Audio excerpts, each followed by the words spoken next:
Morning dear students, Shivam संकल्प के इस ऑनलाइन क्लासेस में आप सभी का स्वागत है। तो डियर स्टूडेंट्स, आज जो हम इस क्लास में चर्चा करने जा रहे हैं, सबसे पहले हम इस क्लास में चर्चा करेंगे आज सार्थक अंक के बारे में। किसके बारे में? सार्थक अंक के बारे में हम पहले चर्चा करेंगे कि ये क्या होता है। चलिए जानते हैं कि सार्थक अंक होता क्या है। देखिए, किसी भी चीज का जब हम मापन करते हैं तो उसके मापन को लिखने के लिए उस मापन से जो राशि आ रहा है, जो भी राशि हमें संख्या मिल रहा है, उसको लिखने का हमने कोई एक तरीका बनाया।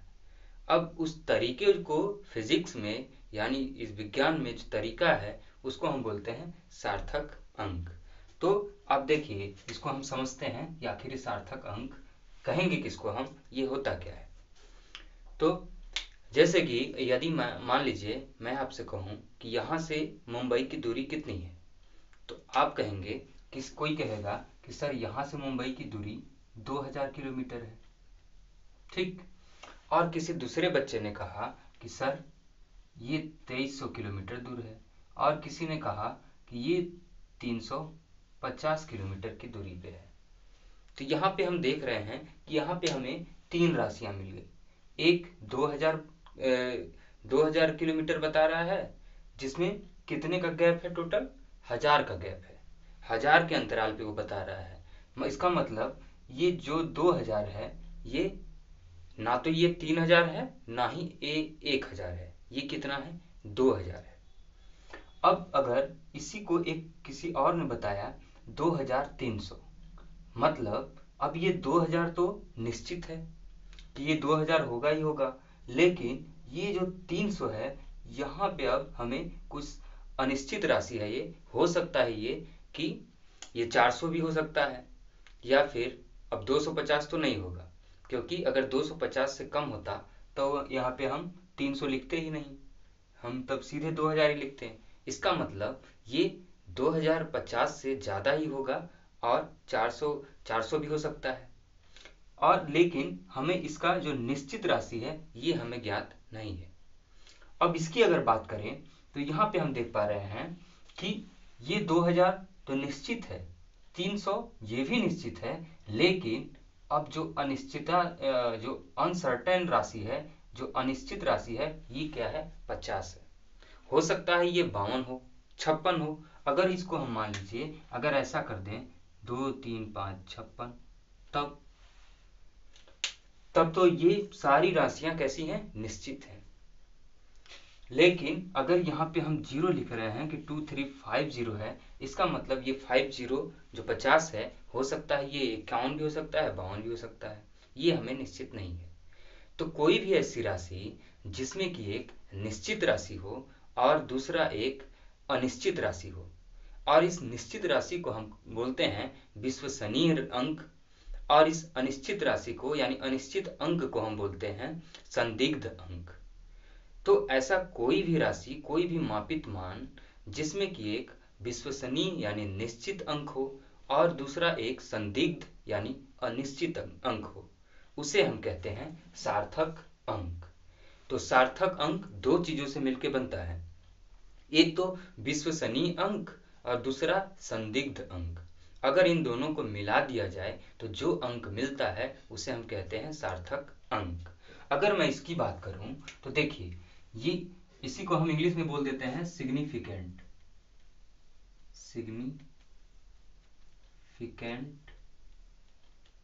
फिगर्स। सार्थक अंक को हम बोलते हैं सिग्निफिकेंट फिगर्स। तो इसको हम शॉर्ट फॉर्म में SF से डिनोट करेंगे, ठीक। इसका मतलब आप समझ जाइएगा कि सार्थक अंक का ही बात हो रहा है। तो यहाँ पे अगर हम बात करें तो यहाँ पे जो 2 3 और ये जो 5 है, ये क्या है हमारा, ये अनसिग्निफिकेंट है, मतलब ये असार्थक राशि है, संदिग्ध है। और अगर हम इन दोनों की बात करें तो ये क्या है, ये विश्वसनीय है, ये सार्थक अंक होंगे, क्योंकि ये निश्चित है और ये अनिश्चित है, बदल भी सकता है। तो ये वाला राशि क्या हुआ, हमारा संदिग्ध हुआ। यहाँ पे हम बात करें तो यहाँ पे 2 क्या है, 2 यहाँ पे निश्चित राशि है, विश्वसनीय अंक है। और इस 300 की बात करें तो ये इस 300 में ये वाला जो हिस्सा है हमारा, ये क्या है, ये हमारा संदिग्ध अंक है। अगर इसकी बात करें तो ये क्या है, तो ये तो अकेला ही है, तो अकेला है तो ये विश्वसनीय नहीं होगा, ये क्या होगा, संदिग्ध होगा। ठीक, तो हम देख पा रहे हैं कि सार्थक अंक क्या होता है, जिसमें कि कम से कम एक जिसका अंतिम वाला अंक हो वो संदिग्ध अंक हो, और जो और अंक कैसे हो, विश्वसनीय अंक हो। तो इसकी परिभाषा है कि किसी माप अथवा संख्या में सभी विश्वसनीय अंक अथवा संदिग्ध अंकों को सार्थक अंक कहा जाता है। ठीक, तो इसके मैं पूरा प्रॉपर नोट्स आपको प्रोवाइड कराऊंगा, तो आप निश्चिंत रहिए इसके लिए, बस आप क्लास को समझिए अच्छे से। अब इधर देखिए, अब जैसे हम मान लीजिए कोई राशि लिखते हैं 4.67। 4.67 में ये क्या है, ये दोनों क्या है, ये विश्वसनीय राशियां हैं, ये विश्वसनीय राशियां हैं, और ये वाला जो अंक है 7, ये संदिग्ध अंक है। तो अगर इन दोनों को हम विश्वसनीय और संदिग्ध को मिला के जो एक अंक बनता है उसको हम बोलते हैं सार्थक अंक। ठीक, आशा करता हूं कि आपको समझ में आया होगा सार्थक अंक। अब चलिए अब आगे बढ़ते हैं। अब सार्थक अंक की कुछ विशेषताएं होती हैं, जैसे कि सार्थक अंक क्या है कि ये हमें शुद्धता बताता है, किसी भी मापित राशि का क्या बताता है, शुद्धता बताएगा, और वो शुद्धता यदि बता रहा है तो ये सार्थक अंक कोई भी मापन यंत्र के अल्पतांक पर निर्भर करता है। ठीक, कि उसका लिस्ट काउंट कितना है, कितनी शुद्धता से वो मापन कर सकता है। और दूसरी चीज कि किसी भी सार्थक अंक में जब हम लिखते हैं तो दशमलव को बदलने से, दशमलव को अगर उसका स्थिति हम बदल दे रहे हैं, स्थिति बदलने का मतलब ये, जैसे 21.34 है, दशमलव को आप बदल के 213.4 कर दें, इस दशमलव को यहाँ कर दें, तो इससे सार्थक अंक नहीं बदलते हैं। सार्थक अंक जितना इसमें है उतना ही इसमें भी रहेगा। दशमलव की स्थिति बदलने से सार्थक अंक में कोई भी बदलाव नहीं आता है, ये इसकी विशेषता है। अब हम बात करते हैं कि इन सार्थक अंकों को हम लिखेंगे कैसे, तो लिखेंगे कैसे, इनकी हम गणना कैसे करेंगे, सार्थक किसी भी राशि में सार्थक अंक हैं कितने ये हम बताएंगे कैसे, काउंट कैसे करेंगे, तो इसको चलिए हम 1 बाय 1 जानते हैं। तो सबसे पहला स्टेप है इसमें कि सबसे पहला है कि सभी अशून्य संख्या क्या होती हैं, सार्थक अंक होती हैं। अशून्य अंक या फिर अशून्य संख्या क्या है, जैसे कि यहाँ पे मान लीजिए हम लिखें 234 ये सारे अंक हैं। अशून्य मतलब जो शून्य ना हो, कुछ ना कुछ हो, या तो 1 हो या तो 1 से ज्यादा हो। ठीक, तो यहाँ पे सारे अंक क्या हैं, ये अशून्य हैं, और सभी अशून्य संख्याएं या अशून्य अंक क्या होते हैं, सार्थक अंक होते हैं। तो इसमें अगर हम बात करें कि सार्थक अंक कितने हैं, तो कितने हैं इसमें सार्थक अंक, ये भी है, ये भी है, ये भी है, तो टोटल सार्थक अंक कितने हैं, 3। अगर हम दूसरी राशि लें 3, 4, 5, 6, तो इसमें अगर सार्थक अंक की हम बात करें तो कितने हैं, 1, 2, 3, 4, इसमें कोई जीरो नहीं है, 1, 2, 3, 4 कितने सार्थक अंक हो गए, 4। एक दूसरी हम राशि लेते हैं, मान लीजिए हम लिए 23.14, इसमें कितने सार्थक अंक हैं बताइए, तो इसमें कितने सार्थक अंक हैं, ये कहीं भी जीरो नहीं है, तो सभी जब अशून्य हैं तो 1, 2, 3, 4, तो सार्थक अंक कितने, 4। ठीक, तो ये पहला गणना था, ये हम नियम सीख रहे हैं कि कैसे हम सार्थक अंकों को गिनेंगे, काउंट करेंगे। ठीक, अब आते हैं हम दूसरे नियम पे। तो दूसरा जो है कि दो अशून्य अंकों के बीच आने वाली शून्य संख्या सार्थक अंक होती है। जैसे कि दूसरा क्या है कि दो अशून्य संख्या है, मान लीजिए दो अशून्य संख्या वो 2 है और दूसरी और ये क्या है 4। अब इनके बीच कुछ शून्य संख्याएं आई हुई हैं। ठीक, इनके बीच कुछ शून्य संख्याएं आई हुई हैं, तो इसमें कितना सार्थक अंक होगा ये हमें काउंट करना है। तो हमारा नियम ये कहता है कि अगर कोई दो अशून्य संख्याएं हैं और उनके बीच में अगर कोई शून्य संख्याएं हैं तो ये सारा क्या होगा, सार्थक अंक होगा। तो हम काउंट कर लेते हैं 1, 2, 3, 4, 5, टोटल कितने सार्थक अंक हुए, इसमें 5 हो गए। ठीक, एक हम दूसरा एग्जांपल लेते हैं, मान लीजिए कुछ ऐसा ले लिए 2.03401, इसमें कितना सार्थक अंक है, तो हमें केवल आखिरी से मतलब है, बीच को हम देख रहे हैं कि इधर शुरुआत में अशून्य संख्या है, लास्ट में भी अशून्य संख्या है, ये जीरो जो है बीच में है, तो हम सबको सार्थक में काउंट करेंगे तो कितना आ जाएगा 1 2 3 4 5 6, तो सार्थक अंक कितने 6, ये हमारा आंसर। ठीक। अब इसमें जो दूसरा नियम ये है कि किसी भी अंक के पहले यदि दशमलव है और दशमलव से पहले कोई भी अशून्य संख्या नहीं है, तो जितने भी शून्य होंगे दशमलव के बाद, वो सारे क्या होंगे सार्थक अंक होंगे कि नहीं होंगे, सार्थक अंक नहीं होंगे। ठीक, देखते हैं क्या है। कहा जा रहा है कि दशमलव से पहले मान लीजिए कोई अशून्य संख्या है, अरे शून्य संख्या है, अशून्य का तो हो गया, शून्य संख्या है, ये मान लीजिए 0.00037। ठीक, तो यहाँ पे क्या हो रहा है कि दशमलव से पहले यहाँ पे कोई भी अशून्य संख्या नहीं है, मतलब 1 से लेकर कोई भी संख्या यहाँ पे है ही नहीं, जीरो है, तो इसके बाद जितने भी जीरो हैं ये सार्थक अंक नहीं कहलाते हैं। तो यहाँ पे सार्थक अंक कितने हो जाएंगे, तो यहाँ पे सार्थक अंक कितने हो जाएंगे, जब ये सार्थक अंक है ही नहीं तो कितने बचे 1 2, तो सार्थक अंक कितने हो गए, तो सार्थक अंक हो गए 2। एक दूसरा एग्जांपल ले लेते हैं इसी में, 0.000647, इसमें बताइए सार्थक अंक कितने होंगे। तो हम देख रहे हैं कि इस दशमलव से पहले कोई भी संख्या है ही नहीं, जीरो है, तो दशमलव के जस्ट बाद तुरंत बाद जितने जीरो हैं वो सार्थक अंक में काउंट नहीं किए जाएंगे, तो यहाँ पे काउंट कितने किए जाएंगे, ये जब है ही नहीं तो बचा क्या है 1 2 3, तो सार्थक अंक कितने 3 हो गए। ठीक, अब आगे बढ़ते हैं।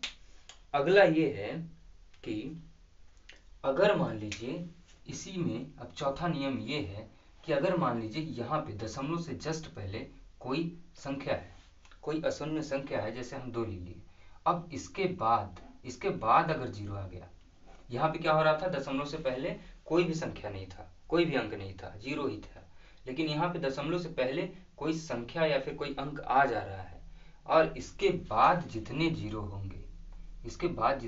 होंगे स्टूडेंट्स, वो सारे क्या होंगे सार्थक अंक होंगे। तो यहाँ पे सार्थक अंक कितने हो जाएंगे 1 2 3 4 5 6 7, टोटल सार्थक अंक 7। एक दूसरा एग्जांपल लेते हैं इसी में, 2 पॉइंट, अरे आप लोग को लग रहा होगा कि बार बार 2 2 ले रहे हैं सर 4.0106, तो ये सिग्निफिकेंट फिगर कितना हो जाएगा, सार्थक अंक कितना होगा इसमें गिनिए। हम देख रहे हैं कि दशमलव के बाद क्या है संख्या है, तो दशमलव के बाद संख्या है, तो ये सारे क्या हो जाएंगे, अब ये जीरो भी क्या हो जाएंगे सार्थक अंक बन जाएंगे, तो कितने हो गए 1 2 3 4 5, सार्थक अंक कितने इसमें 5। ठीक, अब इसके बाद है जो पांचवा नियम है, पांचवा नियम ये है कि अगर कोई दशमलव रहित पूर्ण संख्या है, दशमलव रहित पूर्ण संख्या यानी उसमें कोई दशमलव है ही नहीं किसी संख्या में, और उसमें यदि जीरो है, अंतिम में अगर जीरो है, जैसे कि 7300, ठीक, तो इसमें कहीं दशमलव है नहीं है, तो इसमें जो ये अंतिम में जो 2 जीरो होते हैं किसी पूर्ण संख्या में, ये सार्थक अंक नहीं माने जाते हैं। तो यहाँ पे सार्थक अंक कितने हो जाएंगे 1 2, केवल 2। अगर इसकी हम बात करें 146000, तो यहाँ पे ये पूर्ण संख्या है, पूर्ण संख्या के बाद क्या है, यहाँ पे लास्ट में अंतिम में जो शून्य है वो सार्थक अंक नहीं माने जाते हैं, तो ये सार्थक अंक नहीं होंगे, तो सार्थक अंक कितना होगा यहाँ पे 146, यानी कितने हैं 1 2 3।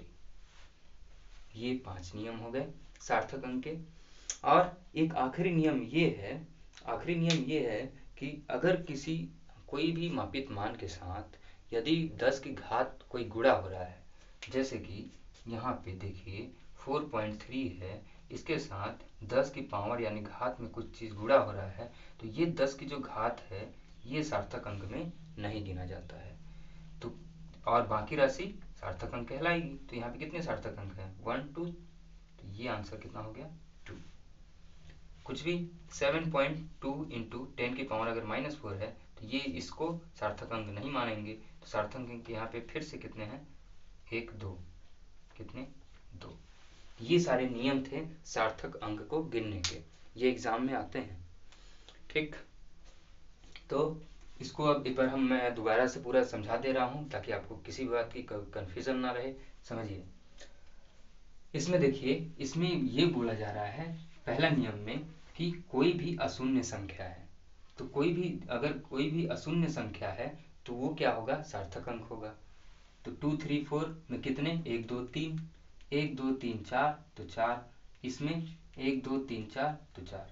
ठीक, अब इस प्रॉपर्टी में क्या बोला जा रहा है, इस नियम में क्या बोला जा रहा था कि कोई भी दो अशून्य संख्या के बीच में जितने भी शून्य आएंगे वो सारे सार्थक अंक कहलाएंगे। तो यहाँ पे हम देख रहे थे कि ये 2 और 4 के बीच में 3 शून्य थे तो ये सारे सार्थक बन गए। तो 3 2 कितने हो गए 5 हो गए। और यहाँ पे क्या है कि दशमलव से पहले अगर कोई अशून्य संख्या नहीं है तो दशमलव के तुरंत बाद वाले जितने शून्य होंगे वो सार्थक अंक नहीं कहलाते हैं और बाकी जो बचे वो सार्थक अंक कहलाएंगे। ठीक, चौथे नियम में क्या है कि अगर मान लीजिए दशमलव से पहले कोई अशून्य संख्या है, 1 से लेकर कोई भी अशून्य संख्या है, तो उसके जस्ट बाद जितने जीरो आएंगे वो सारे फिर क्या बन जाएंगे सार्थक अंक बन जाएंगे। तो यहाँ पे हमें सबको काउंट करना पड़ेगा, तो काउंट करके 7। पांचवा क्या है कि अगर कोई दशमलव रहित संख्या है, कोई दशमलव रहित पूर्ण संख्या है, तो उसके अंतिम में जितने जीरो आते हैं वो सार्थक अंक में नहीं गिने जाते हैं, वो सार्थक अंक नहीं माने जाते हैं। तो यहाँ पे कितने सार्थक अंक बचेंगे 2। और ये क्या था कि अगर किसी राशि के साथ 10 की घात में कोई भी चीज गुणा हो रहा है तो 10 की घात वाले को हम सार्थक अंक में नहीं गिनेंगे, बाकी राशि को सार्थक अंक मान लेंगे। ठीक, तो ये था सार्थक अंक के बारे में। अब इसी में हम आगे बढ़ते हैं और अब चर्चा करेंगे कि अनिश्चित अंकों का पूर्णांकन क्या होता है, इसको मैं मिटा रहा हूं। अब आप चीजों को बस समझते चलिए, समझना ज्यादा इंपॉर्टेंट है क्योंकि एक बार आप अगर समझ गए तो फिर गलतियां नहीं होंगी। ये एग्जाम में 1 आध नंबर या 1 2 नंबर में पूछ लिया जाता है, आपको क्वेश्चंस दे देगा, राशियां दे देगा और बोलेगा कि आप उसमें कैलकुलेट करके बताइए कितने सार्थक अंक हैं, गिनिए। और गिनने के लिए ये सारे नियम आपको याद रखने पड़ेंगे। अगर नियम याद नहीं रखेंगे तो गलतियां जरूर करेंगे। ठीक, बाकी आपकी मर्जी। तो हम बढ़ते हैं अनिश्चित अंकों का पूर्णांकन। अनिश्चित अंकों का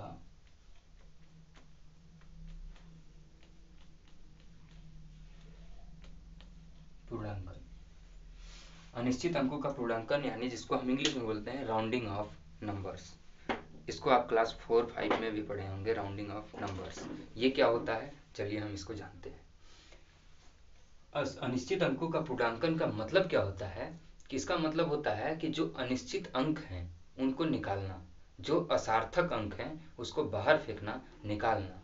ठीक, जो हमारे काम के अंक नहीं हैं, जो अननेसेसरी हैं, अनसर्टेन हैं, तो उनको हम क्या करते हैं इसमें निकालते हैं, बाहर कर देते हैं। ठीक, एग्जाम्पल के लिए समझिए 4.67। अब हम ये देख रहे हैं इसका अगर हमें पूर्णांकन करना है, राउंड ऑफ करना है, तो हम ये देखते हैं कि ये 67 किसके करीब है, ये 70 के करीब है कि 60 के करीब है। तो हम ये पाते हैं कि ये 70 के करीब है, तब हम यहाँ पे इसको राउंड ऑफ करके कितना लिख लेते हैं 4.7 लिख लेते हैं। राइट, अब अगला देखिए 6.247, फिर से 7 ले लिया मैं 3। अब यदि मैं पूछूं कि ये वाला जो राशि है इसको हमें राउंड ऑफ करना है यानी पूर्णांकन करना है, ये अनिश्चित है, इसे हमें पूर्णांकन करना है क्योंकि ये अनिश्चित है, इसको हटाना है। तो अब आप देखेंगे कि 43 किसके करीब है, 50 के करीब है कि 40 के करीब है, तो किसके करीब है 40 के करीब है। तो हम इसको कैसे लिख देते हैं राउंड अप करके 6.24। ठीक, अब ये जो चीजें हैं लिखने के, किसी भी सार्थक अंक को उसका पूर्णांकन करने के लिए अब हमें जरूरी है कोई नियम के लिए, कोई नियम बनाएंगे। हम ऐसे ही डायरेक्ट थोड़ी लिखेंगे, नियम बनाना पड़ेगा। तो अब वो नियम क्या है, अब वो समझिए आप। तो नियम दरअसल ये बनाया गया, लिखने का तरीका, कि पहला नियम तो ये बनाया गया कि अगर कोई वैल्यू है, वही सेम लेते हैं, मान लीजिए 623 ले लिए, ठीक, 4.623 है। अगर हमें इसका राउंड ऑफ करना है, पूर्णांकन करना है इसका, ठीक, तो हम दो चीजें इसमें देखते हैं कि ये अंतिम वाली संख्या क्या है। अंतिम वाली संख्या यदि ये 5 से कम है कि 5 से ज्यादा है, ये देखते हैं। इस अंतिम वाले अंक को आपके बुक में उपेक्षणीय अंक बोला गया है। तो आप अंतिम अंक भी पढ़ सकते हैं या फिर उपेक्षणीय अंक भी बोल सकते हैं। और इससे पहले वाले अंक को बोला जाता है पूर्ववर्ती। पूर्ववर्ती मतलब इस अंक से एक पहले। तो ये क्या है, 2 क्या है, पूर्ववर्ती अंक है, और ये 3 क्या है, तो 3 है आपका उपक्षणीय अंक यानी अंतिम अंक। तो हमको इसका पूर्णांकन करना है, तो हम इस वाले अंक को देखते हैं। ये 3 जो है ये 5 से ज्यादा है कि कम है। तो हम ये पाते हैं कि ये जो अंक है ये 5 से कम है। तो जब ये अंक 5 से कम होगा तो इसमें इसके पूर्ववर्ती संख्या में कोई बदलाव नहीं होता है। ये कितना हो जाएगा, 4.62। क्लियर? क्यों? क्योंकि ये जो 3 है ये 5 से कम है। अगर ये 3 5 से कम है तो हम इसमें कोई भी बदलाव, इसके पूर्ववर्ती संख्या में कोई भी बदलाव नहीं करते हैं, जैसा है वैसा ही लिख देते हैं। अगला एग्जांपल आप एक और समझिए। जैसे कि मान लीजिए यहाँ पे है 7.342। अब इस 2 वाले को हम देखेंगे, अंतिम अंक को, ये 5 से कम है कि ज्यादा है, तो ये 5 से कम है। अगर ये 5 से कम है तो इस वाले अंक में हम कोई बदलाव नहीं करेंगे, इसका पूर्णांकन क्या हो जाएगा, 7.34। ठीक। अब इसी में अब दूसरा नियम ये बना कि अगर अंक, अंतिम वाला अंक, उपेक्षणीय अंक यदि 5 से ज्यादा होगा तब हम क्या करेंगे। तो देखिए, अगर ये 5 से ज्यादा हुआ, जैसे 4.62, अब यहाँ 3 की जगह हम लिख दिए 7।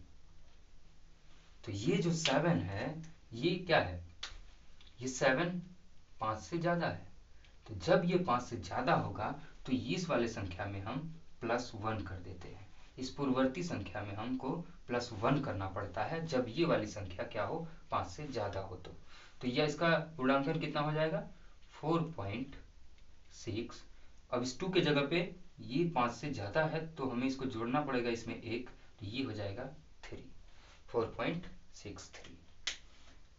इसमें समझिए 7.34, अब यहाँ पे 2 की जगह पे हम 6 लिख दिए।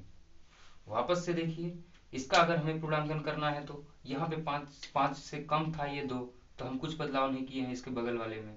अगर यहाँ पे देख रहे हैं कि यहाँ पे 5 से ज्यादा है 6, तो हमें इसमें बदलाव करना पड़ेगा। क्या बदलाव करेंगे कि इसमें हम +1 कर देते हैं, तो इसका राउंड अप कितना हो जाएगा, 7.35। ये है हमारा पहला नियम किसका, पूर्णांकन का। अब इसको मैं मिटा रहा हूं। अब समझिए कि दूसरा नियम क्या है इसका। 2 नियम है इसमें पूर्णांकन करने के तरीके। किसी भी अंक का अगर पूर्णांकन करना है तो 2 तरीके हमें याद करने पड़ेंगे। अब दूसरा नियम क्या है ये जानिए। अब देखिए हुआ ये कि 8.255, अब ये हो गया, तो एक सेकेंड, ऐसा हो गया मान लीजिए। अब हम ये देख रहे हैं, ये तो अब जो हमारा अंतिम वाला अंक है, उपेक्षणीय अंक है, यहाँ पे अब 5 है। अब यहाँ पे जब 5 हो गया तो अब क्या करेंगे हम, तो इसमें अब विवाद होने लगा कि अब इसको हम क्या करें, अब इसको हम 3 रहने दें कि 3 से 4 बना दें। तब इसमें नियम ये बना कि अगर यहाँ पे जो उपेक्षणीय अंक है, जो अंतिम अंक हमारा 5 है, अगर इसके सामने, अगर इसके पूर्ववर्ती संख्या, इसका जो है पूर्ववर्ती संख्या यदि सम है, यदि सम है तो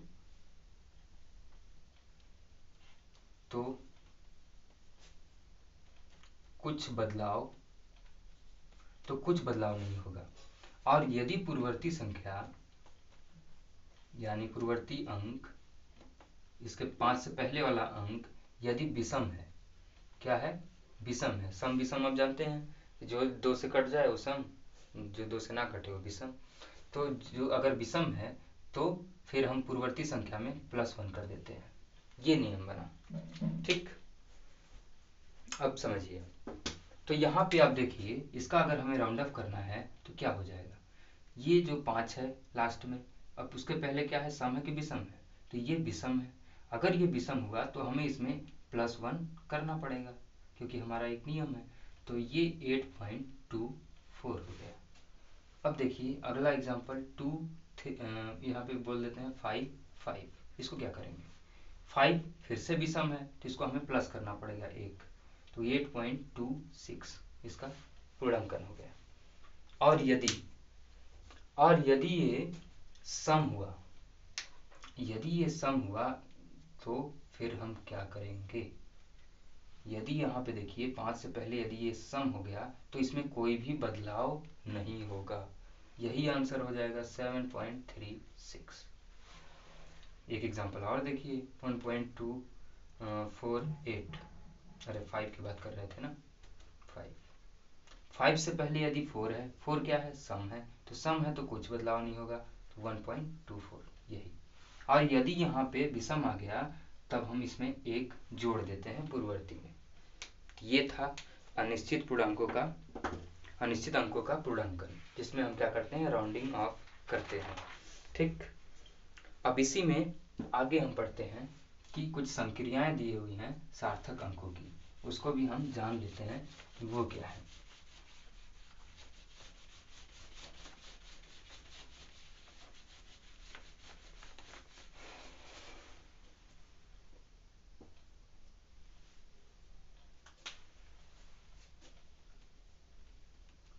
सार्थक अंकों से संबंधित संक्रियाओं का नियम। सार्थक अंकों से संबंधित संक्रियाओं का नियम, जिसमें पहला नियम है जोड़ या घटाने की संक्रिया। पहला है जोड़ या घटाने की संक्रिया। जब कभी हम दो राशियों का जब जोड़ या घटाना करेंगे तो उसको हम सार्थक अंक में कैसे लिखेंगे, ये नियम बनाया गया है। तो चलिए अब इसको हम समझते हैं एग्जाम्पल के थ्रू।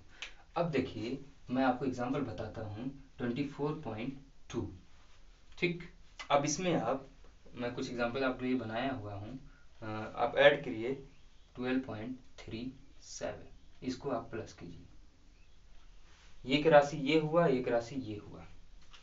तो ये जो जोड़ और घटाने की संक्रिया का जो सार्थक नियम है, ये कहता है कि अगर दो राशियों को आप जोड़ रहे हैं तो आप दशमलव के बाद वाले राशि को देखिए, दशमलव के बाद जितने सार्थक अंक होंगे उसके परिणाम में उतने ही सार्थक अंक लिखे जाएंगे। ठीक,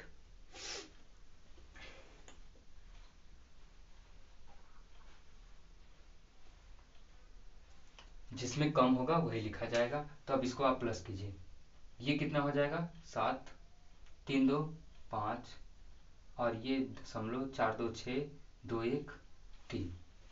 ठीक, तो ये कितना आया, 36.57। अब 36.57 ये तो हमारा प्लस आया। अब हमारे फिजिक्स के हिसाब से ये वाला राशि गलत है। जो हमारा सार्थक अंक का जोड़ घटाने का संक्रिया का नियम है वो कहता है कि परिणाम में उतने ही सार्थक अंक आने चाहिए जितना कि इस मूल राशि में जो दशमलव के बाद सबसे कम होगा। तो इन दोनों में से देखिए दशमलव के बाद सबसे कम वाला कौन सा है, इसमें हम देख रहे हैं दशमलव के बाद एक सार्थक अंक है, इसमें 2 सार्थक अंक है, तो इस 2 वाले को हम नहीं लेंगे, इस 1 वाले को हम लेते हैं। ठीक, तो अगर 1 वाले को आप लेंगे तो यानी 36.5 हो जाएगा। ठीक, और यदि 36.5 हो गया तो हम इस 7 का क्या करें, तो 7 को अब देखिए, अब यहाँ पे हमें क्या करना पड़ेगा, उसका पूर्णांकन करना पड़ेगा। 7 क्या है, 5 से ज़्यादा है तो इसको हम इस पूर्ववर्ती संख्या में हमें क्या करना पड़ेगा, +1। तो इसका जो एग्जैक्ट आंसर आ जाएगा वो आ जाएगा 36.6। कैसे आया, समझ में आया? दो राशियां लिए हैं, ये ये, इसको हमें जोड़ना है। तो हमारे सार्थक अंक में जो ये जोड़ घटाने की संक्रिया है, ये नियम कहता है कि जो भी परिणाम होगा इसका, वो दशमलव के बाद जितनी मिनिमम, जितना कम वाला सार्थक होगा उतना ही हम यहाँ इसके परिणाम में लेंगे। तो इन दोनों में ये वाला कम था, ये डेसिमल के बाद एक ही संख्या यहाँ पे थी, तो हम यहाँ पे जो भी रिजल्ट आ रहा है दशमलव के बाद एक ही संख्या लिख सकते हैं, दो संख्या नहीं लिख सकते हैं। तो दो संख्या नहीं लिख सकते हैं तो हम क्या करना पड़ेगा, इसको राउंड अप करना पड़ेगा। अब इस 7 को हम हवा में तो लटका नहीं सकते कहीं, तो राउंड अप करेंगे, पूर्णांकन करेंगे, तो पूर्णांकन करेंगे तो ये कितना आ जाएगा, 36.6। ये हमारा आंसर। अगला एग्जांपल देख लीजिए एक और, 200.12 1.347, इसको आपको जोड़ना है और सार्थक अंक बताना है इसका। तो सबसे पहले तो जोड़िए इसको, कितना आएगा, 7 4 2 6 3 1 4.102। अब इसको हमको सार्थक अंक में लिखना है। तो सार्थक अंक में लिखना है तो कैसे लिखेंगे, दशमलव के बाद देखेंगे किसमें कम है, किसमें सार्थक अंक दशमलव के बाद कम है।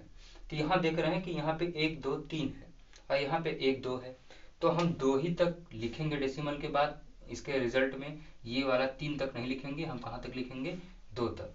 2 तक जब लिखेंगे तो 201.46। अब ये 2.46 आया तो क्या ये सही है हमारा, नहीं है। क्यों, क्योंकि हमें इसका क्या करना पड़ेगा, राउंड अप करना पड़ेगा। यहाँ पे 7 है तो 7 5 से ज़्यादा है तो +1 करना पड़ेगा। तो इसका आंसर कितना आ जाएगा, जो एग्जैक्ट आंसर है वो आ जाएगा 201.47। अब देखिए ये राउंड अप करने के बाद आया है, डेसिमल के बाद 2 सार्थक अंक, डेसिमल के बाद 2 सार्थक अंक। अब यहाँ पे हमारा आंसर सही है। तो हम कम वाले राशि को देखते हैं कि किसमें कम सार्थक अंक है। ज़्यादा वाले को हम नहीं लिखते हैं, अगर इसमें 3 है तो 3 तक हम नहीं लिखेंगे, कम वाले तक हम लिखते हैं। अब एक आंसर बताइएगा, अगर आपको मैं जोड़ने के लिए दूं 2 और 0.3 कितना होगा, तो आप कहेंगे 2.3। अब ये 2.3 होगा जो कि फिजिक्स के हिसाब से गलत है, हम विज्ञान में इसका आंसर बताएंगे कितना, 2। ठीक, अब ये